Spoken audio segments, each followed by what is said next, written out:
Esse é o Sobop Play.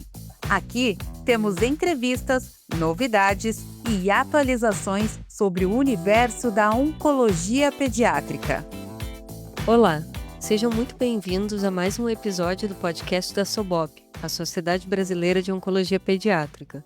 Eu sou Mariana Bons Michalowski, oncologista pediátrica e presidente da Sobop. É um prazer estar aqui com vocês para mais uma conversa fundamental para quem atua na área de saúde de crianças e adolescentes com câncer. Hoje, vamos falar sobre um tema que precisa cada vez mais estar presente no nosso dia a dia: a integração entre a oncologia pediátrica e os cuidados paliativos. Este é um assunto cercado de dúvidas, mitos e, ao mesmo tempo, de enorme potência para melhorar a qualidade de vida dos nossos pacientes e suas famílias. E para essa conversa especial, eu recebo uma colega querida, referência nacional na área, a doutora Érica Boldrini, oncologista e especialista em cuidados paliativos. Érica, seja muito bem-vinda. É um prazer enorme ter você aqui conosco hoje. Mariana, muito obrigada por essa imensa oportunidade, que é de falar de um tema tão relevante como os cuidados paliativos pediátricos. Que agradeço a disponibilidade de estar com a gente falando aqui hoje nesse podcast. E para começar bem do começo, né, eu acho que é importante a gente alinhar alguns conceitos com as pessoas que podem estar nos escutando nesse momento. Porque a gente sabe que muita gente ainda associa cuidados paliativos à ideia de fim de vida, né? E isso acaba criando barreiras muitas vezes desnecessárias no diálogo e até na compreensão. Então eu queria que você explicasse, assim, o que você acha que realmente são os cuidados paliativos hoje no contexto pediátrico, qual é o conceito, né? Olha, dentro do nosso bate-papo aqui de hoje, eu quero dar um passinho atrás ainda. Eu quero falar sobre câncer. O câncer é uma doença que ameaça a vida. O câncer infantil, ele ameaça a vida da criança e ele desestrutura toda uma família, né. Então a gente sabe que ouvir um diagnóstico de câncer, né, do filho, vai alterar essa, né, projeção de futuro, né, que essa família tanto sonhou, vai desestruturar financeiramente, porque a família vai ter que se mudar socialmente, né, psicologicamente, os pais, a criança, o adolescente, até espiritualmente, né, a gente vê aquela grande questionamento: "Por que tudo isso?". Então, eu acho que os cuidados paliativos vêm ao encontro disso, né. É difícil esse sobrenome do cuidado, né, o cuidado acabou com esse sobrenome que para nós brasileiros traz muito estigma, às vezes é ligado à gambiarra, né, as pessoas acham que fazer um paliativo é fazer uma gambiarra. Então eu acho que se a gente entender que a gente está fazendo cuidado, né, a gente entende o que é cuidado paliativo. Então eu acho que, assim, tentando resumir, é fazer um cuidado do ser humano, do paciente, da criança, né, em todas as suas dimensões, física, psicológica, social, espiritual, e também da sua família, que também está ali no olho do furacão. Independente do momento do tratamento, né, a gente não precisa ter um diagnóstico de uma doença incurável para estabelecer um cuidado, né, um cuidado paliativo. Todos nós médicos que tratamos pessoas, teoricamente, né, nós deveríamos ser cuidadores, sobretudo, né. E eu acho que o cuidado paliativo traz muito de volta, né, esse conceito para todos nós, não s Eu acho que essa é uma visão muito nossa, profissional de saúde, né, porque, assim, a gente acaba sabendo aquele paciente que não tem o bom prognóstico, né, que, ou, né, prognóstico, que está o momento da doença, mas para a família, eu falar câncer, né, não interessa se eu estou falando de uma doença estádio 1 ou uma doença estádio 4, a Uhum, interpretação da família, do paciente, do adolescente, é a mesma, né, para ele é uma uhum, coisa que está ameaçando muito a visão de futuro dele. Então, uhum. qualquer momento, o paliativista, o cuidado paliativo se faz presente e se faz necessário. Perfeito. Então não existe, assim, um timing ideal? Existe um momento ideal de cuidado paliativo? Então, uma coisa, se a gente for procurar na literatura, a gente acha alguns triggers que eles falam, né, alguns Uhum.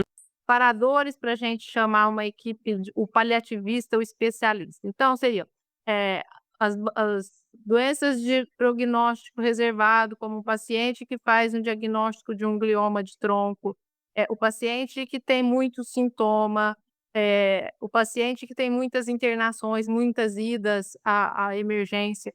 Mas eu gosto da gente fazer o entendimento de que, assim, eu acho que o paliativista, o especialista, né, quem está ali, ele tá para a hora que o colega necessita, né. É igual o intensivista, eu vou chamar o intensivista na hora que eu acho que eu preciso. Então eu acho que se a gente for nisso da necessidade, né, porque eu acho que a necessidade do paciente, da família e também do profissional.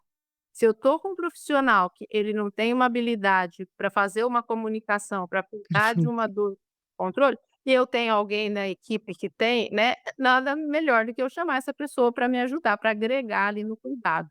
Então Claro. eu acho que se a gente for nessa da necessidade, a gente vai melhor do que nessa das, eh, green flags, dos triggers ou qualquer Uhum. coisa assim. Perfeito, perfeito. E como é que eu vou dizer tu, tá, porque não consigo esconder a minha a minha Raiz. origem. Enfim, como é que tu vê que essa relação entre a equipe da oncologia e a equipe de cuidados paliativos, como é que isso deve se estabelecer, assim, como é que tu vê que isso qual seria o modelo ideal? Então, também se a gente for ver na literatura, até assim, a oncologia é dali que acaba nascendo muita coisa do cuidado paliativo, né.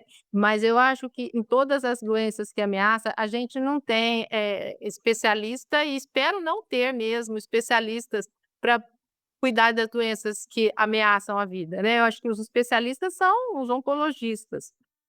Sou um pouco uma paliativista contra os cuidados paliativos como aquilo que só o paliativista faz. Eu acho que a gente tem que muito Sim. usar o modelo da pirâmide, né, que é na Uhum, base todo mundo que está dentro de um hospital oncológico, o que está dentro do hospital cardíaco, onde eu tenho uhum. doenças que ameaçam, eles precisam ter uma atenção paliativa, né. Claro. Ali no nível intermediário, eu preciso de alguém que tenha um pouco mais de conhecimento, que fez um curso, e eu acho que o especialista mesmo, ele está no topo da pirâmide para aquilo que eu falei, o necessário que todo mundo ali para baixo não conseguiu. É é é Né, a gente tem que pensar muito nisso de que eu acho que isso acaba contribuindo para esse estigma de que agora as coisas não estão bem, eu vou chamar o especialista. Então parece que, tipo, eu tô morrendo, então não tem mais Sim. jeito. Então acho que na hora que o oncologista ele pega esse domínio para ele, e ele faz Uhum. toda essa atenção paliativa, eu acho que as coisas fluem muito melhor, muito mais natural. Entendi perfeitamente. E como é que em alguns momentos eu tenho a impressão que até a equipe assistencial precisa do paliativista. A equipe médica, às vezes, precisa do paliativista, aquela equipe que está tratando o paciente numa ótica curativa, às vezes precisa de um olhar externo de um paliativista para trazer algumas referências, né, que às vezes no cuidado do dia a dia se perdem. Não sei qual é a tua impressão em relação a isso. Eu acho que, precisa ter esse olhar. Não sei se necessariamente precisa ser o paliativista, né. Hoje eu luto muito para os nossos residentes, eles terem esses 2 olhares, né, de que eu posso ir por aqui, eu posso ir por aqui. Qual que é o melhor interesse da criança? Aonde está, né, o melhor ali que eu posso fazer? Mas a gente foi, eu acho que, os últimos anos foram, muito daquilo de que eu tenho que fazer tudo, e às vezes o tudo não é o melhor, né, mas a gente acabou entendendo isso, que o tudo é o melhor. E agora a gente tem que pouco desconstruir isso, né, e fazer o que é necessário para cada um que, né, que é necessário. Então eu acho que, sempre precisa ter esse questionamento: "Será que esse é o melhor?", né, eu acho que em tudo que a gente vai indicar, né, Sim. até num caso novo, né, o paciente acabou de chegar, é primeira linha, é o que for, eu tenho que pensar, mas para ele, na condição dele, isso é o melhor que eu posso? Então eu acho que isso já é um pensamento de cuidado, né, como eu falei, qualquer sobrenome que ele tem. Tu, na verdade, ganhar um certo distanciamento e todo dia atualizar a tua visão sobre aquele paciente na condição que ele está naquele momento, né. Isso é um amadurecimento que a gente tem que ir exercitando todos os dias, Então, eu né. acho que o pediatra nisso ele sofre, porque a gente, tem uma relação diferente com o paciente, né, e o paciente com os adultos. Sempre é aquele paciente que vem no colo, que faz uma gracinha, que tudo. Então a gente perde um pouco essa visão. objetiva. Então, é o que eu também sempre brinco com o pessoal aqui, eu falo: "Escreve no papel". Escreveu? Agora olha isso aqui, né. Então a realidade é essa, não é aquele menininho fofinho que está te mandando beijo, fazendo desenho e tudo mais. Lógico que a gente adora aquela criança, a gente quer muito que, né, faça o melhor, mas eu tenho que ser racional e eu tenho que ter evidência científica em cima do que eu estou fazendo. Eu acho que aí na hora que eu escrevo, eu enxergo, eu materializo, né, e aí eu falo: "Não, aqui eu acho que não dá para ir por esse caminho, né, não posso". Perfeito. E, assim, isso que é interessante que tu começasse a trazer, que eu queria que tu desenvolvesse um pouquinho mais, é sobre essas particularidades de tratar a criança em cuidado paliativo, né, que tem suas particularidades, apesar de os adultos também virem com a sua família e envolver necessariamente o cuidado e a comunicação com família, quando a gente fala de uma criança, tem outros aspectos, né, que tu começasse a falar, será que podia desenvolver um pouquinho mais? Eu acho assim, tem todos que lógico que nós como pediatras sabemos, né, eu preciso fazer uma comunicação, com cada idade, né, a gente, lida com uma fase da vida, a gente não lida com órgão ou sistema igual o gastroenterologista, o cardiologista, né, a gente lida em uma fase muito extensa, né, a gente acaba, cuidando de praticamente um terço da vida, né, se a gente contar que hoje o homem, brasileiro está vivendo em torno de 76 anos, a gente acaba cuidando quase 25, a gente acaba cuidando quase de um terço da vida, então é muito díspare, né, o que acontece lá no comecinho, no meio e no fim dessa nossa faixa etária. Eh, e eu acho que assim, então todas isso que o pediatra sabe, mas o que eu acho que tem a mais no cuidado paliativo é que eu acho que a grande diferença que eu vejo com os adultos, na hora que eu tô frente a alguma coisa que ameaça, né, o paliativista adulto ou mesmo a família, o paciente, ele olha para o legado, ele olha para a história, né, e a criança muitas vezes ela ainda nem teve história, é o que eu falo, pelo contrário, né, tem todo aquele sonho, aquela projeção de futuro. E é muito antinatural pra gente, né, imaginar que essa vida, né, vai passar por sofrimentos, né, não estou nem Sim. falando que ela vai evoluir para óbito, mas passar por tanto sofrimento. Então eu acho que isso é uma coisa que a gente tem que trabalhar muito no dia a dia, com outros colegas e com a família, lógico, com o próprio paciente, né, porque esses questionamentos, é difícil a gente manejar isso, né, de que o que que eu fiz, o que que eu vou fazer, qual que é o meu legado, né, que vida que eu a vida boa, até para eu pensar, né, então, eu acho que isso é uma coisa que me deixa bastante mobilizada a tentar trabalhar com as famílias. Perfeito. Sabe que eu sempre brinco que eu não precisa botar isso no podcast se não quiser, tá? Que eu não trabalho com idoso ou com adulto, porque eu lido muito mal com essa coisa de ficar pensando sobre o que eu fiz, eu deixei de fazer, para quem vai ficar minha casa, para quem, sabe, essa ruminação que os adultos fazem, né, enquanto a criança ela tá presente naquele dia, naquele momento, se ela não tá com náusea, com dor, ela tá bem, e a gente trabalha mais são as expectativas da família mesmo, né, e a compreensão daquele momento, assim. Então, de fato, tem esse aspecto bem diferente entre a perda do passado, né, e a perda de É, um futuro que não existe, né. Acho exatamente. isso bem interessante, de fato, né. Hã, e como é que tu lida com a questão de autonomia da criança, Erika? Porque, a tendência, não sei qual é a tua experiência, mas a gente tem uma tendência de querer dialogar com as crianças e colocar o que está acontecendo para ela, até porque ela está sentindo no seu próprio corpo, né, o que ela está vivendo. Né, e isso pode permitir que algumas crianças, lógico, as maiores verbalizam de forma mais franca e têm mais recurso até, né, de comunicação para te colocar as vontades e desejos e necessidades, né.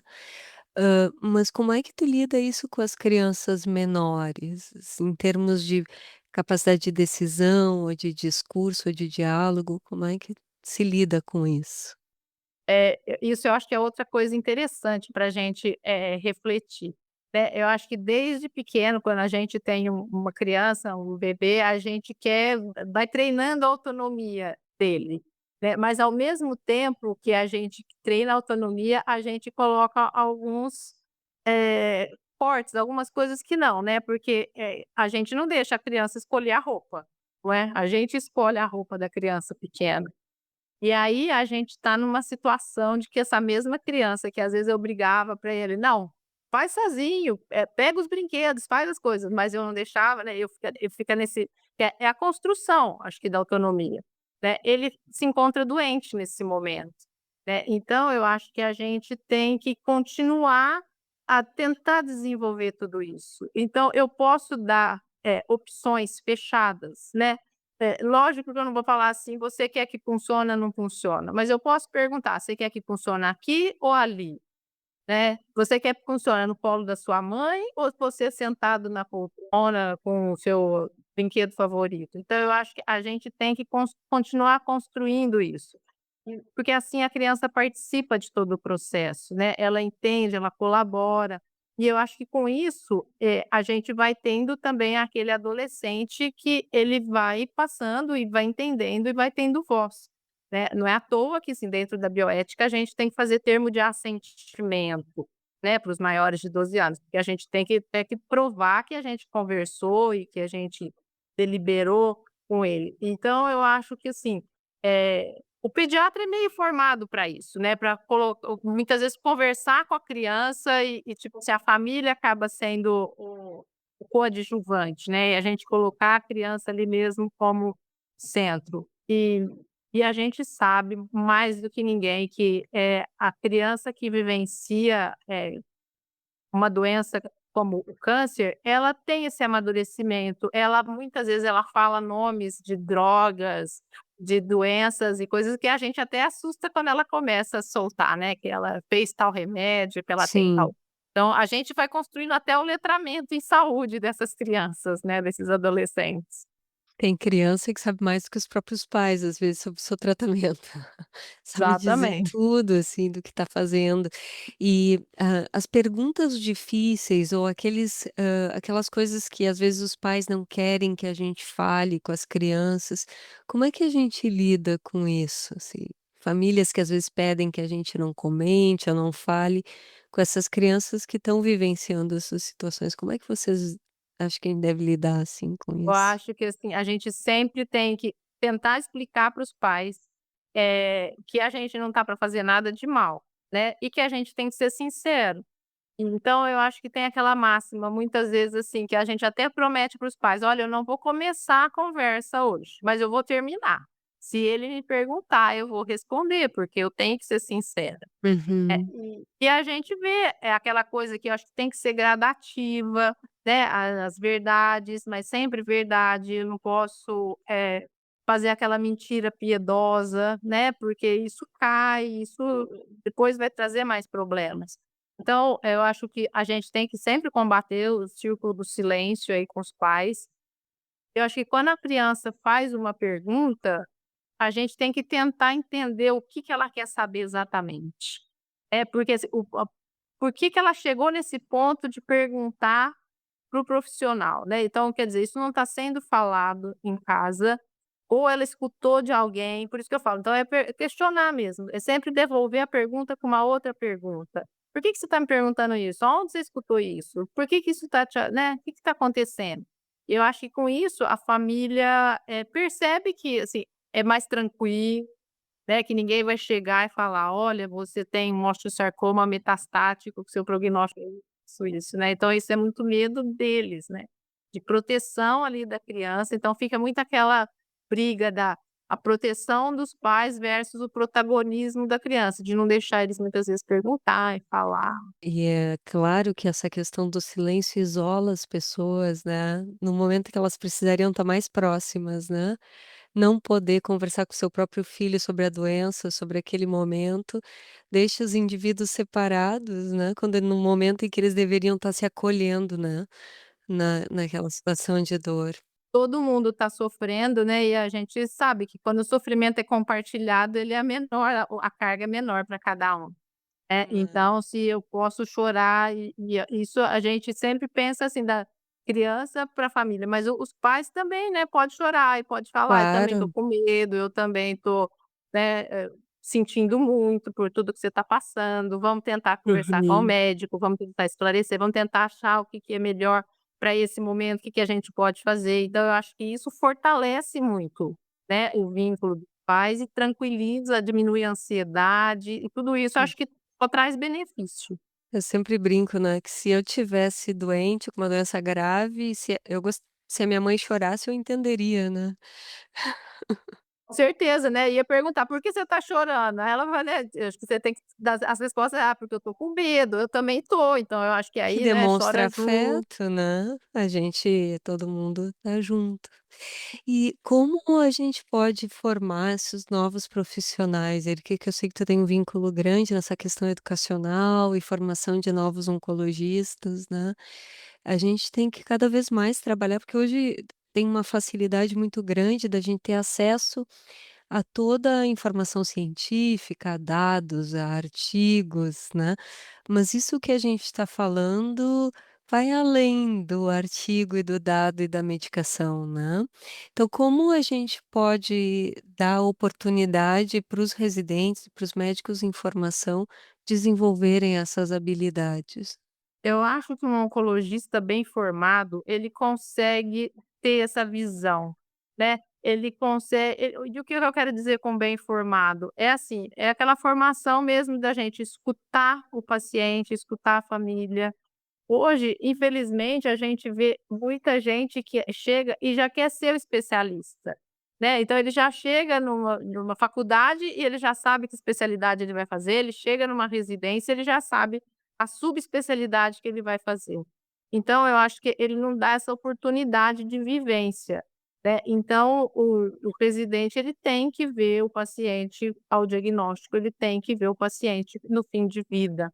Ele tem que vivenciar esses momentos, ele tem que andar junto com a enfermeira, né, para ver como é que é o cuidado, com o assistente social, e eu acho que aí aos poucos ele vai assimilando e vai trazendo isso para o repertório dele, né, porque se eu pegar hoje, eu acho que um residente que acabar de entrar, ele não vai ele tem aquela, anamnese clássica, né, de que onde você mora, onde que mas ele não vivencia aquilo, né, ele não vai a fundo. E eu acho que no numa vivência de um tratamento oncológico, onde eu fico 1 ano, 2 anos com o paciente, a gente tem que ir além disso. Eu acho que uma pergunta que eu ensino, aquela coisinha prática, né, é você chegar e perguntar para o paciente: "O que está te preocupando?". Eu acho que o que ele trouxer, você vai ter que dar conta ali naquele momento, e aí a partir daí você começa a desdobrar, né.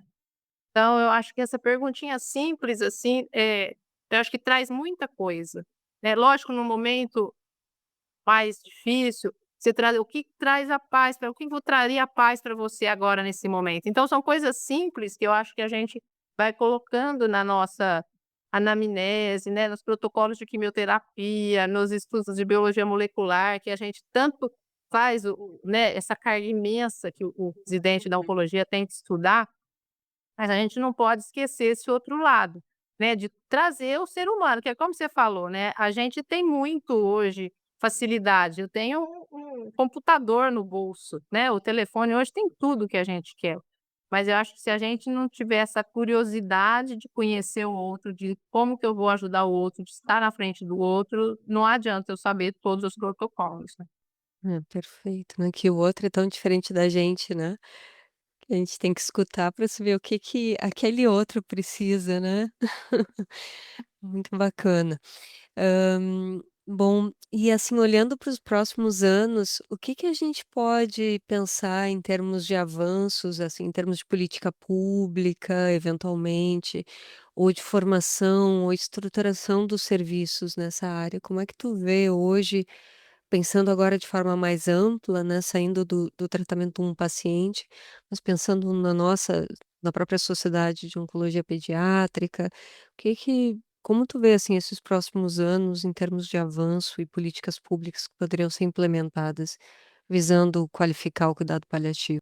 Então, eu acho que assim, hoje ainda o cuidado paliativo, com tudo que ele avançou no país, a gente ainda não tem nenhuma formação gratuita, né, todos os cursos são pagos.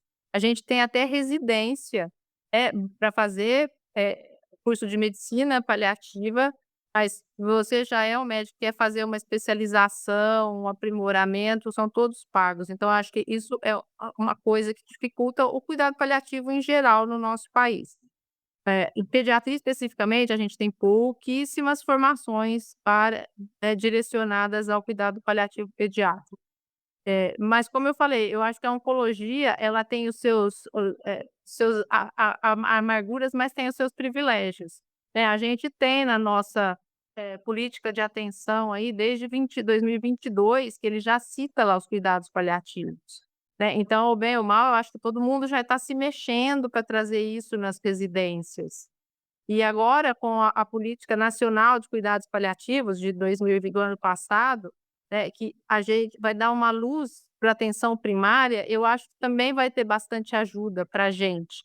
Porque, hoje, se a gente pensar, é muito difícil a gente deshospitalizar uma criança com câncer, né, e eu não preciso falar de uma criança com câncer em fim de vida, qualquer uma, né, porque se ela está na cidade dela, um pouquinho mais distante, se ela procura o serviço de saúde, eles falam: "Não vou atender porque paciente com câncer, ela tem que ir para o seu hospital".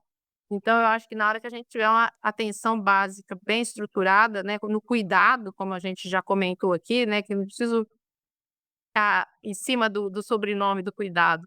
Eu acho que isso vai refletir, vai ajudar muito. Então eu acho que, assim, eu vejo que pela frente a gente deve ter muita coisa boa. E a gente também está aqui hoje falando sobre isso num podcast. Eu acho que a gente está se movimentando dentro da SOBOP especificamente, né, de ter o comitê, começar a ter aulas e começar a falar sobre o assunto. Então eu acho que tem várias coisas boas acontecendo aí. Joia. Bom, a gente está se encaminhando para o final, né, eu gostaria primeiro de te agradecer muito pela conversa de hoje, que foi muito rica, esclarecedora e, sobretudo, muito sensível. É sempre um prazer ouvir, assim, aprender contigo aqui, com a tua experiência. Eu gostaria também de agradecer a você que nos acompanhou até aqui. A SOBOP segue comprometida em promover a educação, integração de equipes e cuidado centrado na criança e na família. Esse é um espaço para reflexões importantes e transformadoras da nossa prática. Então fiquem atentos aos próximos episódios do podcast. Até a próxima e um grande abraço.